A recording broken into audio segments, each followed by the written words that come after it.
Bonjour à tous, bienvenue dans cette nouvelle série de vidéos sur le meilleur du mois en cours. Donc là maintenant je suis en train de faire la vidéo du meilleur du mois de juin 2024, j'ai failli dire juillet, juin 2024.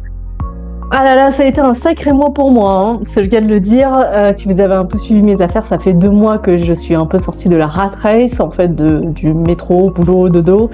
Donc le premier mois, le mois d'août, je suis partie au Japon pendant 3 semaines et le mois de juin, ça a été le premier mois où je me suis vraiment reposée. Donc je vous donne des nouvelles personnelles tout à la fin de la vidéo. Tout de suite, on commence par le côté culturel. Donc d'abord les séries, parce que Dieu sait que j'ai eu du temps de regarder des séries. Également les chaînes YouTube que j'ai découvertes, car je me suis remise sur YouTube et je suis redevenue... Alors je suis créatrice mais également consommatrice et j'ai découvert tout un univers, ça c'est chouette. Et ensuite, ma routine de soins, ma nouvelle routine de soins, parce que je suis sortie de mon boulot, de mes 2 années de travail, j'étais vraiment très très fatiguée et ça se voyait sur le visage. J'avais des cernes, mais genre comme ça, des cernes plein de pas de doigts, plein de cernes ici aussi. Donc j'ai réussi à rattraper le coup et je vais vous dire comment j'ai réussi à faire ça. Et si je regarde sur le côté, c'est parce qu'il y a mon petit livre de script, donc ne soyez pas étonnés. Et ensuite, je vais vous donner le côté plus professionnel, donc YouTube, comment ça s'est passé au niveau du retour, mes difficultés.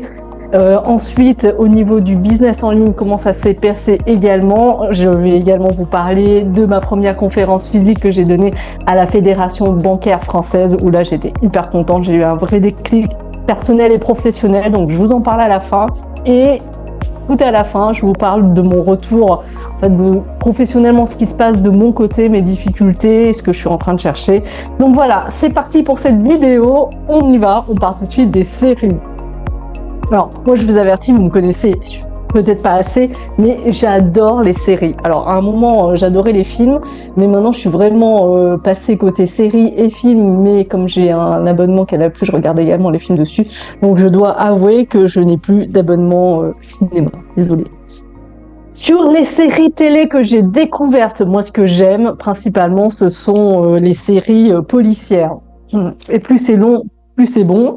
Et j'ai découvert la merveilleuse série de Inspecteur Morse.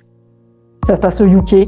Et alors, il y a 8 saisons, j'en ai regardé 5 et je ne sais pas où sont passées la saison 6, 7 et 8 dans l'espace intersidéral du streaming en ligne. En tout cas, je ne les vois pas, donc et je suis pas encore prête à les acheter. En tout cas, c'est une... Ah là là, il y a trop de refrains, donc j'en ai une. C'est une super série. Je m'aperçois en fait que j'adore les séries longues. En fait, ça vous permet de voir vraiment l'évolution des personnages du côté personnel, c'est le cas de le dire. Et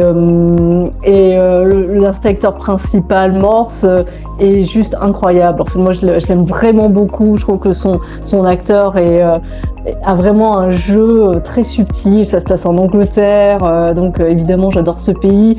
Ça me permet également, et c'est pour ça que je regarde des séries, de pratiquer mon anglais. Bon, la dernière mission que j'ai faite, c'était chez Aspen et on parlait anglais tout le temps. Et les gens étaient assez surpris de mon côté un peu fluent en anglais. Et mon secret ultime, en fait, c'est que j'ai jamais habité dans un pays anglophone, mais surtout, toutes les séries que je regarde en anglais, et dès le début, en fait, je les mets en VO. Je les mets en VO. Initialement, je les mettais en VO version française sous-titrée. Maintenant, après, je les ai mises en VO sous-titré anglais et maintenant je tombe sur notamment sur Netflix, je tombe sur des séries où il n'y a rien du tout. Du coup, je n'écoute que l'anglais. Mais c'est vrai que même si au début, on comprend pas grand-chose parce qu'il y a beaucoup d'accents américains, anglais différents, et maintenant, j'arrive à comprendre tout le monde. Et du coup, j'ai réussi à travailler dans un groupe qui était d'origine sud-africaine, avec un anglais parlé sud-africain. C'était un peu bizarre en fait, mais et dans d'autres missions, j'ai également parlé anglais avec des gens qui habitaient en Inde, donc qui parlaient anglais. Moi, je parlais anglais-français. Mais on a toujours réussi à se comprendre. Donc, si vous avez besoin de vous déculpabiliser de regarder des séries, vous pouvez vous dire que vous améliorez vos langues. Donc Inspecteur Morse, trop génial, vraiment je vous recommande cette série. Moi ça m'a tenu quelques mois quand même, parce que 5 saisons, même si le nombre d'épisodes est vraiment trop court, ça occupe quand même un petit moment. Mon second coup de cœur de la saison, c'est la série Shogun. c'est l'histoire d'une prise de pouvoir et de quelqu'un qui devient shogun. C'est incroyable. Moi, je venais juste de revenir de mon voyage au Japon et ça se passe à Osaka, au moment du Moyen Âge japonais. C'est incroyable comme ils ont réussi à reconstruire en fait la vie là-bas. Moi, j'avais visité évidemment le château d'Osaka, qui entre nous en fait est le château le plus moderne paradoxalement, parce que ils ont gardé l'extérieur, mais à l'intérieur ils l'ont entièrement renouvelé, rénové, et il y a notamment par exemple un escalator. C'est extrêmement perturbant lorsqu'on le visite. C'est très très récent en fait à l'intérieur. Tout ça pour vous dire que cette série est plutôt bien faite. J'ai trouvé que c'est un peu lent à démarrer, mais il y a vraiment de très beaux personnages féminins. Enfin, Mariko, par exemple, est incroyable. Il y a une histoire d'amour un peu tarabiscotée, mais bon, ça fait plaisir quand même. Et il y a de la stratégie politique qui se concentre vraiment sur l'histoire qui s'est passée là-bas.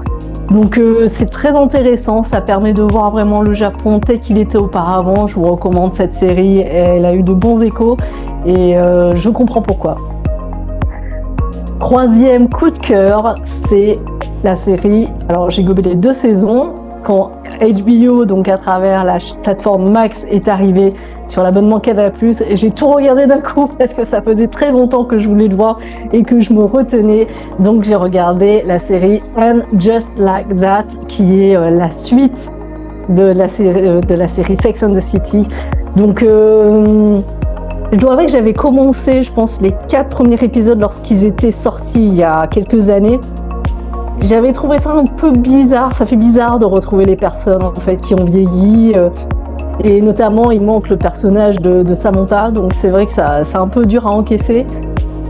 Mais finalement, en ayant regardé les 2 saisons d'un coup, eh bien, c'est comme si on retrouvait d'anciens amis. Donc c'est quelque chose que je vous recommande vraiment. J'ai passé un très bon moment. Je pense que les critiques ont été un peu dures lors de la sortie de la série, parce que moi j'ai trouvé que les personnages avaient vieilli plutôt naturellement. Le fait que Carrie, en arrêtant d'écrire, passe sur un podcast, j'ai trouvé ça plutôt bien. Les nouveaux personnages qui sont introduits, parce que d'autres ne sont plus là, sont bien également. Donc je trouve qu'il y a un bon rythme qui s'installe. C'est très intéressant.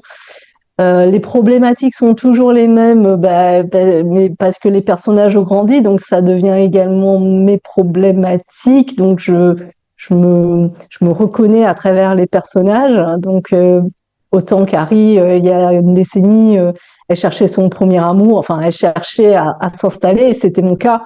Et maintenant, en fait, 2 des personnages découvrent la ménopause, et c'est également mon cas. Donc pour le coup, je me suis sentie plutôt pas décalée sur cette série. Donc je vous recommande de la voir. Elle est disponible, les 2 saisons sont disponibles sur la plateforme Max. Donc voilà, profitez-en.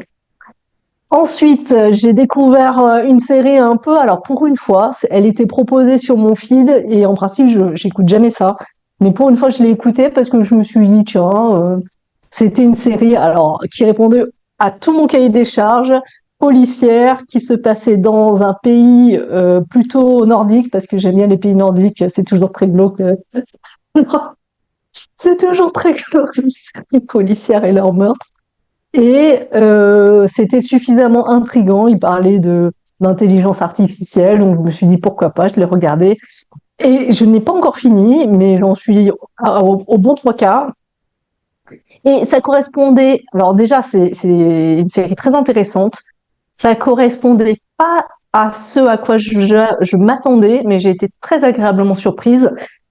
En fait, c'est 2 histoires en parallèle, enfin c'est 2 histoires mais qui viennent à l'encontre, c'est-à-dire qu'il y a un meurtre qui se produit et en parallèle il y a un feedback de l'histoire du personnage principal.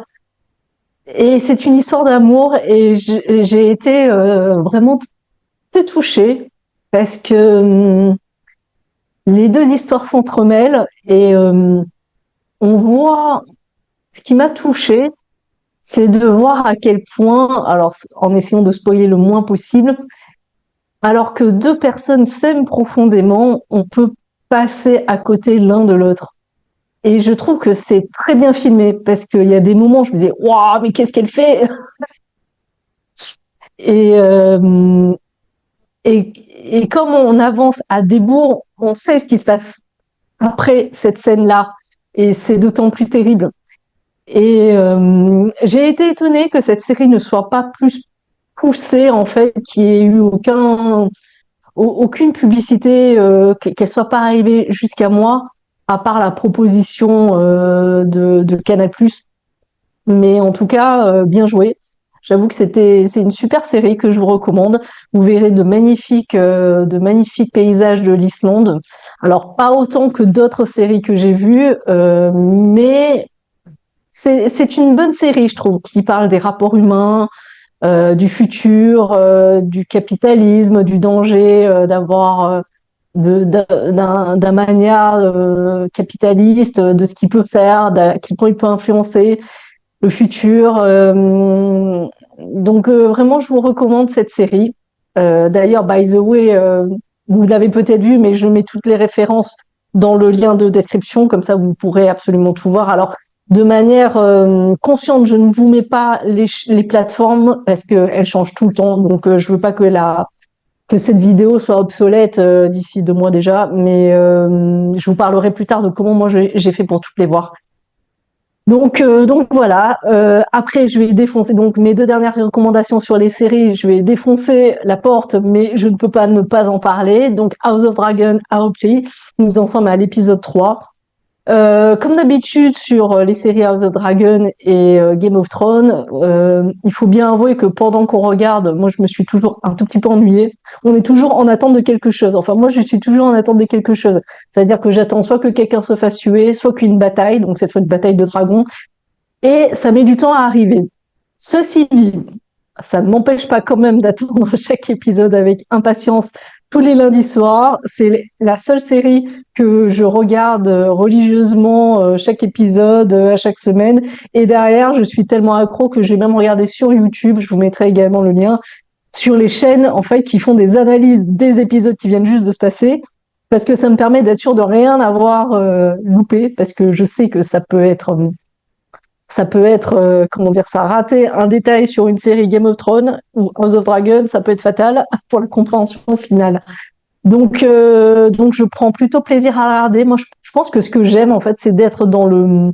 Et c'est bizarre, en fait, c'est d'être dans le move de tout le monde. C'est de se dire, ah, on est tous en train de regarder le dernier épisode de House of Dragon. Et ça, c'est vrai qu'avec avec le fait que les plateformes françaises puissent nous mettre à disposition les épisodes qui sortent à l'instant aux États-Unis et qu'après il y ait des youtubeurs qui en parlent, moi je trouve on vit une époque formidable, ça c'est clair. Donc et voilà, et je termine ma dernière recommandation par la série que tout le monde a regardée, et si vous ne l'avez pas déjà regardée, pourrez la regarder, que vous soyez un homme, une femme, une romantique, une technique, une rebelle, allez regarder Bridgerton saison 3, qui est juste vraiment, enfin moi tout mon entourage l'a adoré, tout le monde l'a adoré.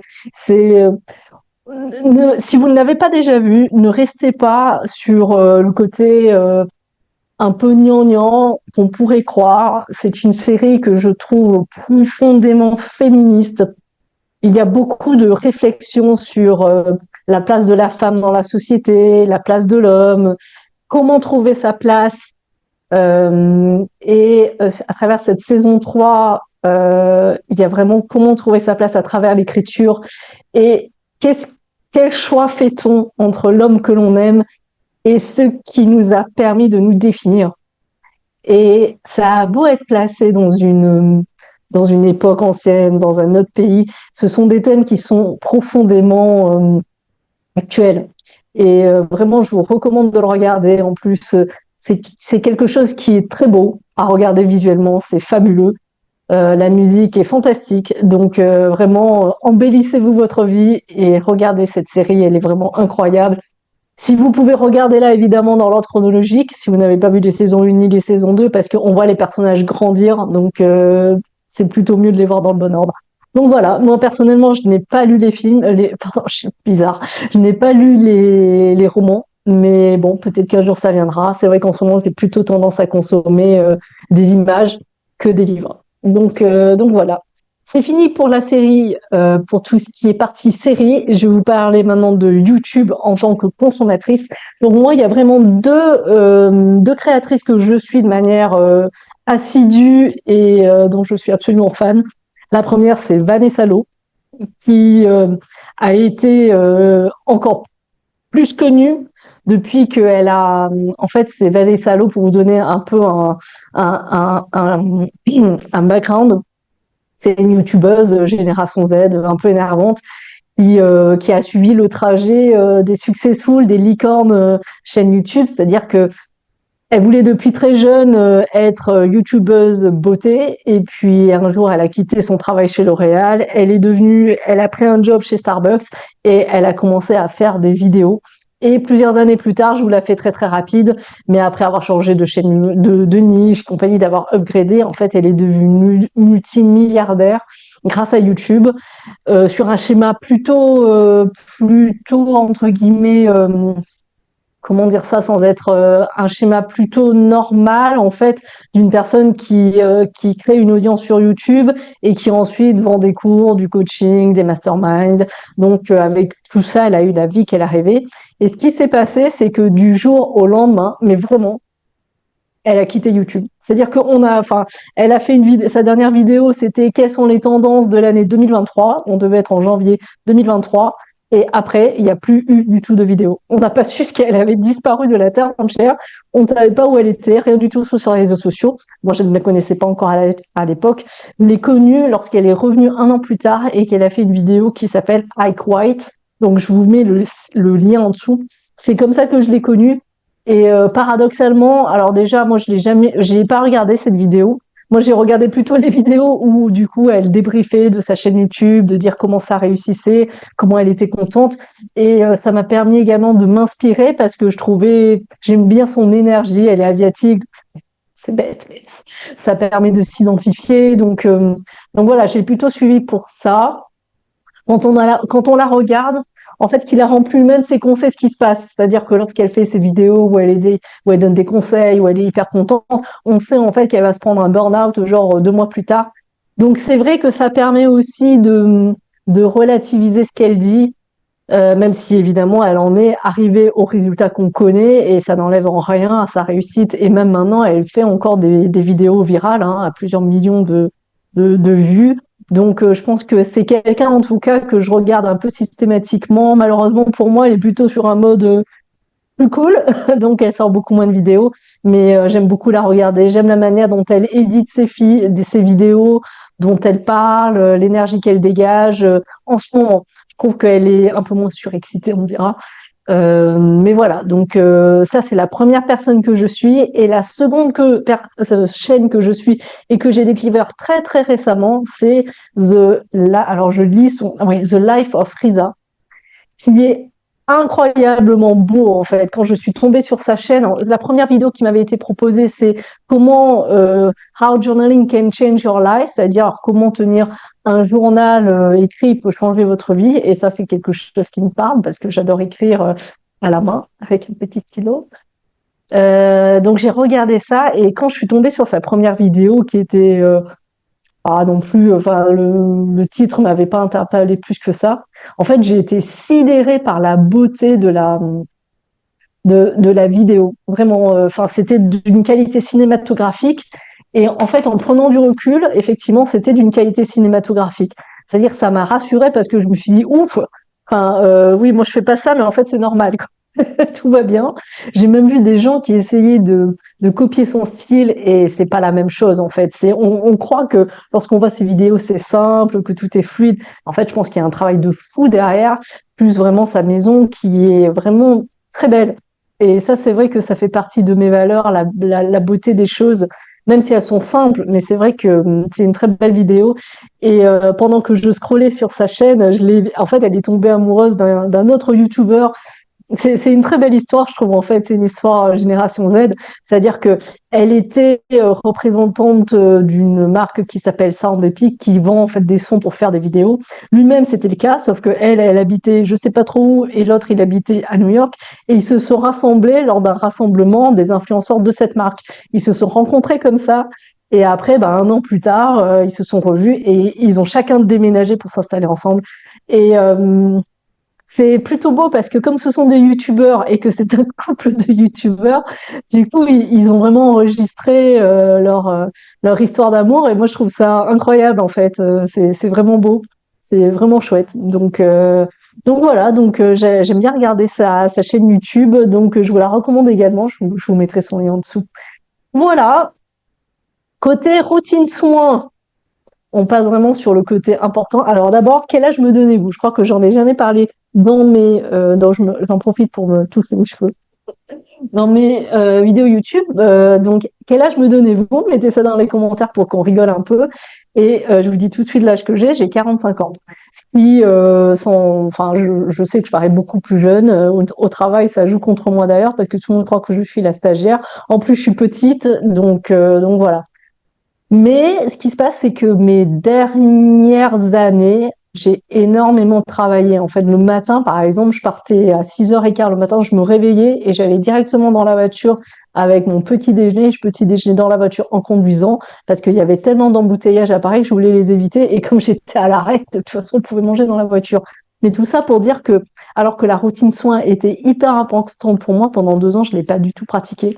Et je suis sortie de ce CDI, ça c'était lorsque j'étais directrice financière, déjà complètement démontée. Et en plus, physiquement, j'étais démontée. Enfin, j'avais plus le temps de mettre une crème ou quoi que ce soit. Et vraiment, à un moment, je me suis regardée, j'ai commencé à avoir ma première ride ici. Je n'ai plus là d'ailleurs. Mais et là, ça a été panique à bord. Je me suis dit, oulala, enfin, je vieillis. Bon, ça, tout le monde vieillit, hein, ça c'est une chose. Mais je me suis dit, est-ce qu'on peut faire quelque chose? Et durant ce second mois où j'avais du temps, j'ai pris rendez-vous dans la boutique Herborian à Paris, qui vous permet d'avoir en fait un soin d'1 heure qui coûte une certaine somme d'argent. Je crois de mémoire, c'est 60 euros. Et ces 60 euros sont remboursés si vous achetez pour 60 euros minimum de produits. Et j'avais croisé en fait un des produits Arborion lorsque j'étais dans une parapharmacie. Les produits Arborion, j'avais essayé ça lorsque j'étais très jeune sur la BB crème. Hein. Si vous êtes suffisamment vieux comme moi, vous vous en rappelez, ça avait bien marché à un moment. Et j'avais bien aimé à l'époque et après j'étais passée à autre chose. Mais là, j'avais réessayé, je trouvais que c'était plutôt bien et je me suis dit autant prendre 1 heure de soin chez Arborion, comme ça ils verront la bonne teinte de produits à prendre et puis du coup, je partirai avec une routine qu'ils pourront me recommander et je pourrais peut-être acheter des produits. Alors déjà, je vous recommande vivement, si vous êtes parisienne, de prendre rendez-vous chez eux. Le soin est génial. En fait, ils vous montent au premier étage. Donc vous avez tout l'étage pour vous. C'est un bel espace. Et pendant 10 minutes, ils vous parlent. En fait, ils vous posent des questions sur votre routine, ce que vous voulez, ce que vous aimez pas, ce que vous aimez dans votre peau. Et après, ils vous en construisent une, ils vous en parlent, ils vous montrent les produits et après, ils vous l'appliquent lors du soin. Et ils vous demandent si vous voulez le nom des produits ou pas. Donc moi, j'aime bien avoir le nom des produits. Donc au fur et à mesure de l'application et du soin, ils vous les donnent et ça vous permet de savoir ce que vous voulez garder ou pas. Alors, moi, sincèrement, ce soin a changé ma vie parce que je trouve que j'ai perdu ma ride. Plus de rides, plus de rides, plus de rides. Donc là, rien que ça, ma peau a été hyper tensée et je pense que ça fait juste 2 petites semaines que j'utilise les produits. Donc je vais pas vous donner toute la routine parce que sinon on en a pour 1 heure et demie, mais je ferai une vidéo plus tard sur la routine soin si ça vous intéresse. Donc mettez-moi des commentaires si vous voulez une vidéo routine soin. Le truc vraiment qui a été game changer, c'est ce petit produit-là. Non, on le voit pas. Alors, c'est le Herborion, c'est la lotion, c'est le Yusa double lotion. Et la lotion, pour moi, en fait, jusqu'à maintenant, c'était un produit un peu dispensable. C'est-à-dire qu'on le mettait ou on le mettait pas. Maintenant, c'est devenu vraiment corps dans ma routine beauté. C'est-à-dire que ce qu'elle m'a dit, et c'est ce que j'applique maintenant religieusement, et je vois l'effet positif, et c'est devenu le produit le plus important de ma routine, c'est en fait qu'il faut, et pourtant j'ai un adoucisseur chez moi, hein, mais il faut mettre ce produit chaque fois que votre peau est en contact avec l'eau. Donc vous sortez de votre douche, vous mettez ça, vous nettoyez le visage, vous mettez de la lotion. Et moi, ce que je fais, en fait, c'est que j'en mets plusieurs couches. Hein. Vraiment, je gave ma peau jusqu'à sentir qu'elle n'a plus besoin. d'être lotionné, c'est le cas de le dire. Donc ça, c'est un super produit. Il y en a pour, je pense, au moins 6 mois. Hein. Vous voyez le peu que j'ai consommé, alors que ça fait 2 semaines que je suis dessus et que vraiment, maintenant, chaque fois que je passe à côté, je m'en mets en fait pour vous dire à quel point j'adore ce produit. Ils sont très très bons. Je n'étais jamais convaincue ni par les lotions ni par les sérums parce que je trouvais que la peau n'absorbait pas bien. Mais ce que j'ai compris, c'est qu'il fallait prendre le temps en fait de vraiment les appliquer. Donc, moi, ce que je fais ça et après, pendant deux fois, je fais ça jusqu'à ce que ce soit bien rentré. J'attends un peu, donc soit j'attends, je sens que ça a pénétré, soit je sens qu'il faut plus de temps et je fais autre chose, je me lave les dents, je prends des médicaments, enfin. Donc voilà, donc ça, super produit, vraiment ça a changé ma vie. Ensuite, second produit, c'est le sérum de la même gamme. En fait, donc c'est le Herborian Yusa Super Sérum. Donc franchement, je vous le recommande. Moi, jusqu'à maintenant, j'étais pas très sérum et pourtant on m'offrait plein de sérums de super marques, Dior, Guerlain, mais je trouvais que ça pénétrait pas assez bien la peau. Et celui-là, c'est nickel après la lotion. Donc franchement, rien que la lotion plus le sérum, moi, ça me suffit pour avoir une peau très hydratée. Et après, bah, si maintenant je rajoute, mais je mets une crème, mais c'est devenu même un peu accessoire la crème pour moi. Donc voilà, donc c'est mes deux découvertes de ce mois et je suis hyper contente, ça a changé ma vie. Je trouve que j'ai une peau plus lumineuse, plus belle. Donc voilà, vraiment, n'hésitez pas, allez-y, les yeux fermés.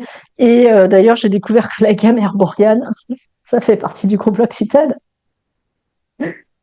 Voilà, donc bon, ça n'enlève rien au fait que ce sont de très très bien bons produits. Hein. Ils font toujours plein de soldes. Là, par exemple, je venais d'acheter Alors, quand je suis repartie, j'avais le sac rempli de cadeaux. Hein.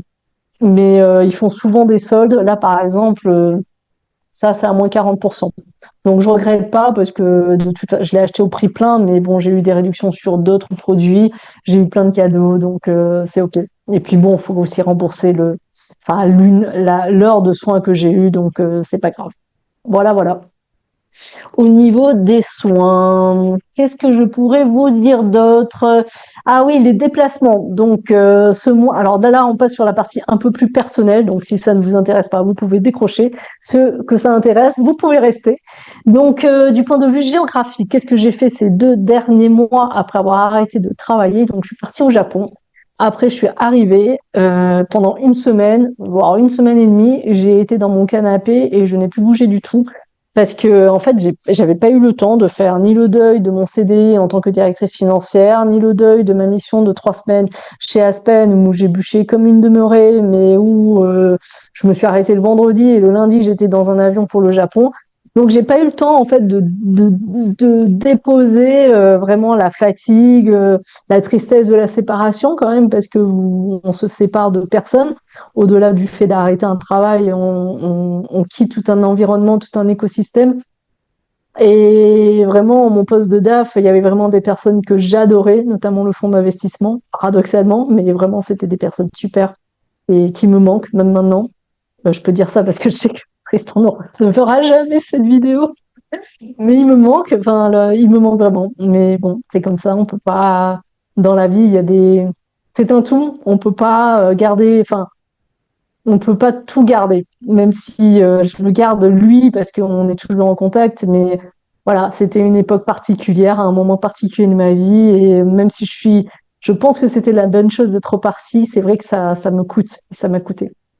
Donc voilà, donc pendant une semaine et demie, j'ai absolument rien fait. Ça m'a fait du bien. J'ai émergé tout doucement, hein. Et puis de toute façon, il y avait le 18 juin la conférence à donner à la Fédération bancaire française. Donc ça, c'était un très chouette moment. Vraiment, je vais mettre la vidéo en lien pour vous donner le débrief de ce que j'ai vécu là-bas, mais c'était vraiment incroyable. Et voilà. Et après, je suis partie pour ma retraite entrepreneuriale. Donc, où là, je suis allée, je vous donne la liste, Saint-Malo, Dinard, Roscoff, Quimper et une semaine à Noirmoutier. Donc, ça me fait vraiment du bien. Je vous recommande si vous pouvez, parce qu'évidemment, je mesure la chance que j'ai de pouvoir faire ça. Si vous avez l'argent, le temps, la possibilité, le fait de partir seul, de pas abandonner vos enfants, votre chat et compagnie, ça fait vraiment du bien, en fait, de rien faire du tout, de juste faire les choses que vous aimez. Moi, je suis depuis 3 jours à Noirmoutier, je fais pas grand-chose pour dire la vérité. Le plus que j'ai fait jusqu'à maintenant, c'est d'aller au Super U du coin, d'acheter des poissons, une araignée de mer et des huîtres, de revenir. Et le reste du temps, je lis, je regarde des vidéos YouTube et je me repose. Non pas que je sois fatiguée, mais je pense que j'ai besoin en fait de me reposer. Donc voilà, on peut s'offrir ce luxe-là, donc faisons-le. Côté YouTube, bah, écoutez, c'est tout un univers que je redécouvre, autant en tant que créatrice qu'en tant que consommatrice. Côté de la création, j'avoue que c'est dur en fait de se réapproprier l'écosystème. Et c'est étonnant parce il y a 6 ans, j'avais déjà créé une autre chaîne YouTube où j'avais fait des vlogs de voyage où je me trimballais, mais avec genre 3 caméras différentes, un stabilisateur, une vidéo, et j'avais ça sur le dos alors que j'étais au Vietnam et au Cambodge et c'était pas un problème. Et j'avais fait des super vidéos avec des montages.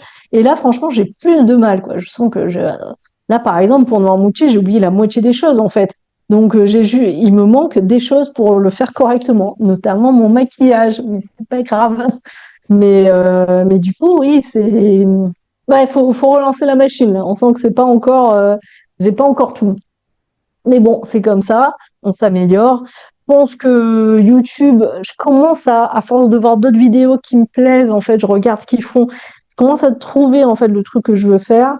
La difficulté pour moi, ça va être l'édition à venir. Pourtant, je l'ai déjà fait, mais en fait, je me souviens même plus de l'application que j'utilisais, qui était hyper simple, et malheureusement, je m'en souviens plus. Donc, il faut en trouver une nouvelle. Et là, les quelques applications que j'ai trouvées, c'est pas du tout fluide, j'y arrive pas vraiment. Donc, je vais continuer à en chercher une jusqu'à ce que j'y arrive. Donc voilà. Mais YouTube, bon, c'est plus pour craquer le code en fait. Après, je veux être monétisée et ça, je pense que je vais y arriver parce que c'est juste une question de volonté, de consistance et de chance, pas de chance sur l'algorithme. En fait, l'algorithme, lui, change. Donc là, j'ai l'impression que il met en avant les petites chaînes, donc tant mieux. Donc ça sera peut-être plus court, mais j'ai connu des grosses chaînes qui avaient mis plus de temps à monter et c'est ok. En fait, moi, je me prépare vraiment. Je me prépare à tout. On verra ce que ça donnera. Donc voilà.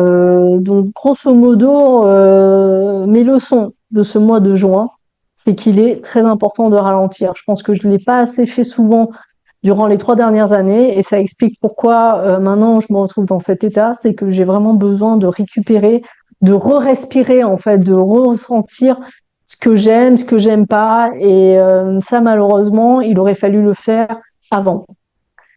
Donc voilà, bah écoutez, mon gros challenge pour le mois à venir, c'est la chaîne YouTube, comment la monétiser, comment trouver mon style, comment réussir à faire les vidéos que je veux faire. En fait, parce que je suis un peu exigeante, donc sur YouTube, j'essaie de lâcher cette exigence. Par exemple, là, typiquement, je suis pas maquillée, ça m'énerve un peu, mais bon, je me dis, il vaut mieux poster des vidéos plutôt que non pas poster du tout. Donc tant pis, la prochaine sera mieux faite. Donc voilà, et puis et le vrai challenge du moment, alors c'est pas vraiment un challenge parce que je suis pas impatiente quant au résultat, mais c'est de voir ce que j'ai envie de faire. Et maintenant que tout est possible, c'est-à-dire financièrement, maintenant je pourrais ne pas travailler, en fait c'est de trouver quelque chose qui m'excite assez intellectuellement et qui me permette d'avancer, de me lever tout en étant contente. Donc tout est possible. Hein. Si je voulais, je pourrais retourner faire du consulting. Je gagnerais des sommes fabuleuses. Je pourrais ne pas y retourner, mais alors que fait-on? Je pourrais faire du coaching. Voilà, j'en suis là. Il y a également des portes qui se sont vraiment ouvertes très larges après la fédération bancaire lors de la conférence.